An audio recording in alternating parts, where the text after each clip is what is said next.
वीरान डाकघर के कमरे में सुमन दीवार से सट जाता है। उसका शरीर हड्डी ठिठुरन वाले डर से भर जाता है। कमरे में हल्की चांदनी फैलती है, लंबी डरावनी छायाएं डालती है जो उसके चारों ओर नाचती हैं। अंधेरे से एक भूतिया आकृति उभरती है, निधि।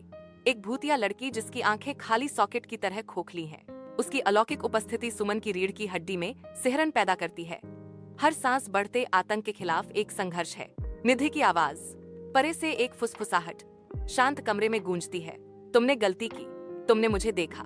उसके शब्द हवा में लटके हुए हैं, अनकहे डर से भरे हुए, सुमन के भाग्य को प्रेतवाधित शांति में सील कर रहे हैं।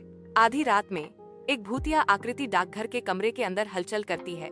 निधि, दुख का एक दृश्य सुमन की ओर बहती है। उसका रूप मुश्किल से पृथ्वी से जुड़ा हुआ है। एक अदृश्य इशारा करते हुए निधि आगे बढ़ती है। उसका हाथ बस धुंध का एक झोंका है। एक आवाज परछाइयों से फुसफुसाती है, मेरा नाम निधि था, उन्होंने मुझे जिंदा जला दिया। यह चौंकाने वाला खुलासा गूंजता है। मेरा शरीर डाकघर के नीचे छिपा है। एक भूतिया निमंत्रण हवा में लटका हुआ है।